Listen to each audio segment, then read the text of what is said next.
요한복음 20장 19절로 31절이 되겠습니다. 먼저 19절로 21절을 보기 전에 예수께서 부활하신 사실을 마리아 그리고 또 다른 제자들 베드로 요한이 다 확인을 했죠. 그리고 안식 후 첫날 저녁 때였습니다. 안식 후 첫날 저녁 때, 그러니까 며칠 지나지 않은 거죠. 제자들이 유대인들을 두려워해서 문들을 닫고 있는데 예수께서 그들 가운데 오사 너희에게 평강이 있으라 하고 말씀을 합니다. 그리고 손과 옆구리를 보이시면서 그들 가운데 서 계시는데 제자들이 주를 알아보고 크게 기뻐하죠. 그때 예수께서 다시 말씀합니다. 너희에게 평강이 있으라. 아버지께서 나를 보내신 것 같이 나도 너희를 보낸다. 어디로 보냅니까? 세상 가운데로 보내는 거죠. 지금 두려워 떨고 있는 제자들에게, 문을 걸어 잠그고 있는 제자들에게 문을 열고 세상으로 나가거라 하고 그렇게 명령을 하십니다. 부활하신 예수님이 제자들에게 평강을 선포하시고 그리고 파송하는 거죠. 보냄을 선포하십니다. 예수 그리스도를 믿는 자, 주로 고백하는 자, 십자가 부활을 믿는 자들은 어떤 사람들이냐? 세상으로 보냄을 받은 자들입니다. 예수를 대신해서, 예수가 보냄을 받으셨던 것처럼 그 예수를 대신해서 세상으로 보냄을 받은 자입니다.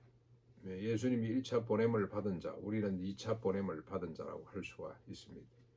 문을 걸어 잠그고 있으면 안 됩니다. 우리끼리. 그래서 옛날 늘 우리 김용기 장로가 소금이 소부대 들앉아서 우리끼리 짜다 그러면 무슨 소용이 있냐? 세상 가운데 썩고 부패한 세상 가운데 들어가서 부패를 방지하고 생명을 유지하고 맛을 내는 것이 그게 교회다. 그게 성도다. 치당한 말씀입니다. 그렇죠? 보냄을 받은 자들입니다. 세상 가운데로 깊숙이 들어가야 됩니다. 예수님께서 단 하루도 거룩한 곳에 머물러 있지 않고 세상 속으로 갔던 병들고 신음하고 고통하고 외로워하고 그리고 귀신 들려가지고 집에도 못 들어가고 무덤가에서 괴성을 지르며 살아가는 사람들 속으로 그들 가운데로 그들과 함께 가셨던 것처럼 우리도 보냄을 받은 자임을 잊지 말아야 되겠습니다.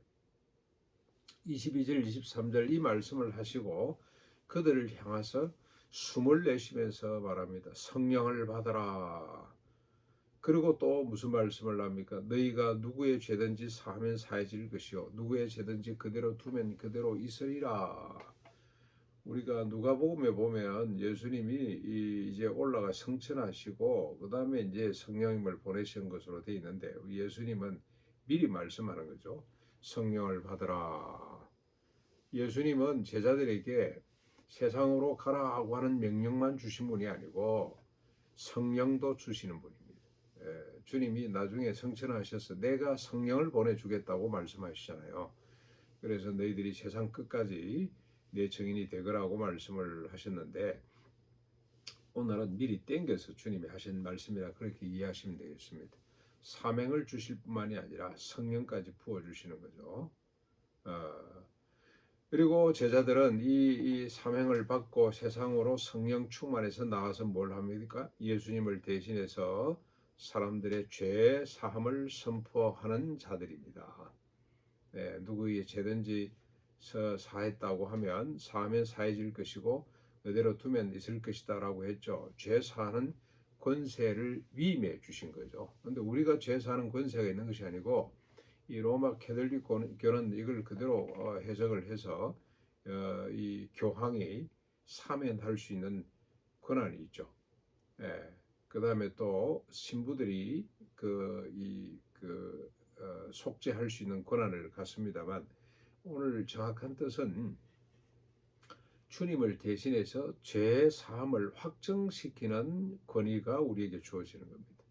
누구든지 자신의 죄를 고백하면 우리 교회의 권위가 뭡니까? 듣고 용서하는 거죠. 사죄를 선포하는 겁니다. 주님의 이름으로 선포하는 겁니다. 그 권세를 하나님이 우리에게 주셨습니다. 그런데 12제자 중에 도마는 예수가 오셨을 때 있지 않았어요. 예수를 못 본 겁니다. 다른 제자들이 그에게 우리가 예수를 보았다고 말하자 도마는 나는 그의 못자국 창자국에 손을 넣어보지 않고서는 믿지 않겠다라고 말을 합니다. 그리고 이제 이들의 8해가 지나고 제자들이 다시 문을 닫고 집안에 있는데 두려워서 밖에는 못 나가는 거죠. 주님의 사명을 받았습니다마는 오순절 성령이 아직 오시지 않았기 때문에 그들이 여전히 두려워서 나가지도 못하고 집안에 이렇게 모여 있는데 그때 예수님께서 또 오셨습니다. 그들 가운데 서셔서 말씀을 합니다. 그때는 도마도 같이 있었습니다. 주님이 너희에게 평강이 있으라. 그리고 도마에게 말씀합니다. 네 손가락을 내밀어 내 손을 보고 내 손을 내밀어 내 옆구리에 넣어 보라. 그리하여 믿음 없는 자가 되지 말고 믿는 자가 되거라. 그러자 도마가 나의 주 나의 하나님이십니다 라고 엎드려서 고백을 하게 되죠. 그때 예수께서 이러십니다. 너는 나를 보았기에 믿느냐.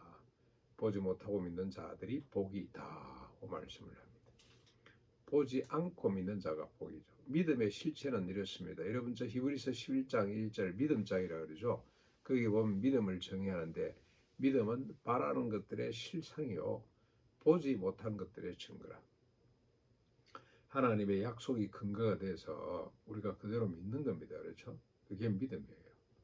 우리가 아무런 결과가 없다 할지라도 주님 말씀 그 자체를 믿는 거, 그게 참된 믿음이라고 할 수가 있습니다. 그리고 30절 31절에 예수께서 제자들 앞에서 이 책에 기록되지 아니한 다른 표적도 많이 행하셨지만 오직 이것들만을 기록한 것은 이만큼 해도 충분하다는 뜻이죠. 이렇게 기록하신 이유는 뭐냐? 사람들로 하여금 예수께서 하나님의 아들 그리스도이심을 믿게 하고 그 예수의 이름을 힘입어서 생명을 얻게 하기 위함이라고 이렇게 정의를 합니다. 요한복음 이 21장이 또 있습니다만은 여기까지 주님에 대한 모든 기록들, 표적들 이 외에도 수없이 많지만 이 정도만 해도 예수가 하나님의 아들 그리스도인 걸 믿고 그리고 그의 이름을 힘입어서 생명을 얻게 하기 위해서 기록했다. 그러니까 우리가 성경을 많이 읽어야 되는 거죠. 성경을 읽으면 믿음이 생기는 겁니다. 그리고 그 믿음으로 말미암아 생명을 얻게 되는데 여러분 저 생명이 뭡니까? 여기서 말하는 생명, 주구장창 사는 거, 생명, 영원히 사는 거, 죽지 않는 거, 살아있는 거 그런 게 생명입니다만은 오늘 주님께서 우리에게 보여주신 요한복음이 증거하는 생명은 어떻습니까? 선생으로 주로 종처럼 제자의 발을 씻기는 거, 그게 생명이죠. 썩어지는 미랄이 되어서 많은 열매를 맺는 거. 생명은 썩어져야 열매를 맺습니다. 그렇죠? 하나를 그대로 있으면 열매가 안 맺혀요. 썩어지는 능력이 생명입니다. 그래서 많은 열매를 맺게 하는 그게 생명의 본체, 생명의 본질입니다. 그렇죠? 그걸로 생명이 증거되어야 됩니다. 그러니까 생명이 없는 사람들, 예수님 골고다의 십자가 주변에 섰던 인간들이죠. 그러나 생명은 어떻습니까? 십자가에 달리신 예수 그리스도. 이게 생명의 모습인데 자꾸 우리가 생명을 착각하는 것 같아요. 오래 사는 거, 그냥 영원히 사는 거. 근데 생명을 따으니 천국에 생명을 따으니 기쁘다. 그 정도 수준이 아니고 하늘 그대로 있어봐야 아무 소용이 없잖아요. 땅에 떨어져 죽어야 열매를 맺게 되는 그게 생명의 증거입니다. 오늘도 예수 그리스도 특히 그의 십자가 부활을 믿음으로 생명을 누리고 또 이 생명의 증인이 되는 이 생명의 비밀을 가지고 세상에 나아가는 우리 하루가 될 수 있기를 바랍니다.